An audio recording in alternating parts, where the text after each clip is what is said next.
Hey everybody, it's Tiffany again for another episode of Meet the Trainers. And today I am pleased to present to you Mr. John Murphy of FPF Training. John, how are you? Tiffany, I'm well, and how are you? I am doing okay. Now that we finally got our computer, whatever the heck shenanigans figured out. I'm sorry about that. Guys, I was trying to record with John and my computer just died. But alas, we are back. Um, so you will not miss out on the pleasure of hearing John introduce himself because my computer has decided to cooperate now. So, John, for those who don't know you, please tell us who you are. Uh, I'm wrapping up my government career. I've been teaching concealed carry classes now for about 17 years, retiring in January and going around the country. I've had the amazing good fortune to have trained under Tom, Louis Arbach, Mass Ayub, holy cow, even Jeff Gonzalez back in the day, and a cast of others. I've taken the best they've offered, leavened it with stuff from Dr. April and Craig Douglas and Dark Angel Medical and Caleb Cosby, and kind of have a wrap up compendium kind of class called Street Encounter Skills and Tactics. And I'm taking that around the country, and I'll be showing 4 hours of that during one day. I think it's a Sunday up at Tac-Con this year. So, perfect segue. Thanks for the alley oop.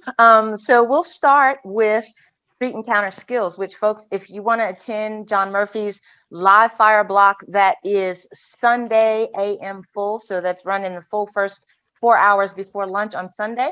It is live fire. It's called Street Encounter Skills. So, John, tell us a little bit about what folks have in store in that class.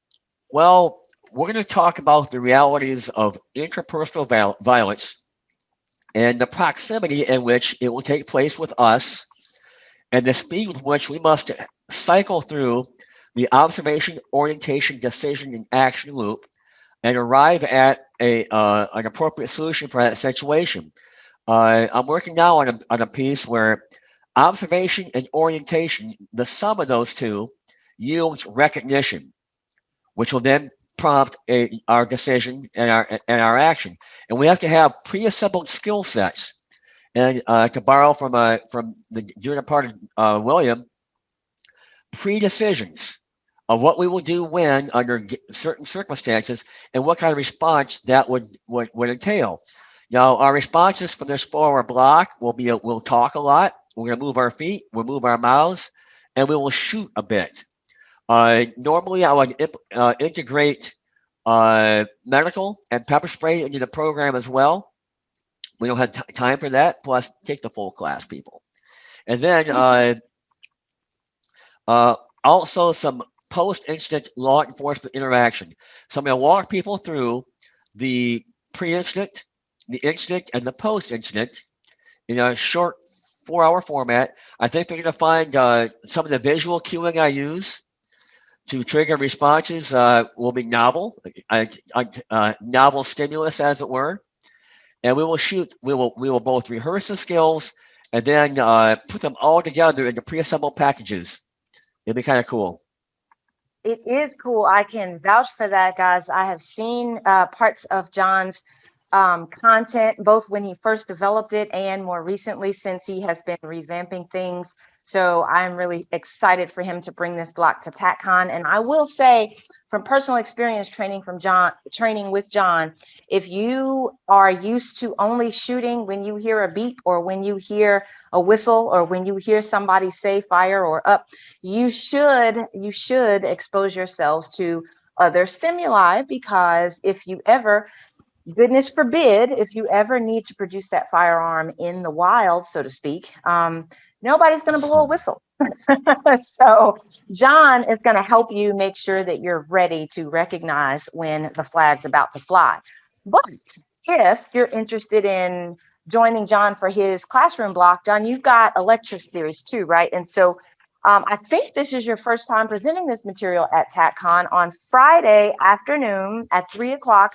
You've got a classroom block called Practical Concealed Carry. Correct. And that will be a 2-hour overview of some of my previous work, well, 1 hour overwork of my previous work. And then I'm breaking down into a spreadsheet format the skills you have to have, the subtasks you have to be able to accomplish to affect those skills and tactics, and essentially give you a chance when I get it all assembled to like, okay, I assess myself as green in this skill set, or yellow in this skill set, or black in this skill set.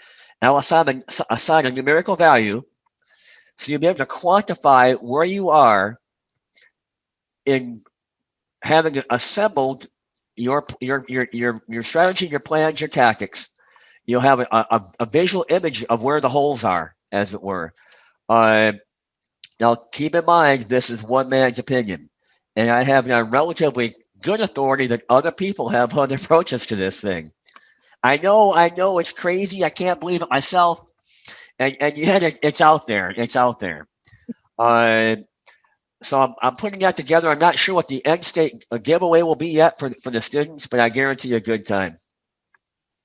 Excellent. Sounds great. So if you're eager to get some tangible hands-on tools for how to self-assess and self-evaluate as opposed to just floating in the theoretical sky, John's going to give you a lot of really good practical techniques. So that's practical concealed carry, which is Friday from 3 to 5, right? In classroom 2, I believe it is. Correct?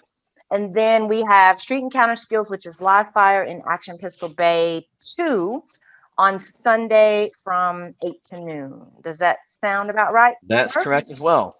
All right. Well, thank you so much for your time, for introducing yourself and your content to the Tac-Con hardliners and newcomers. We have a lot of newcomers this year, by the way. So they are going to get a kick out of the one, the only Oh, you're killing me. John Murphy. All right, John. Thanks so much. Can't wait to see you in Dallas. Have a good one.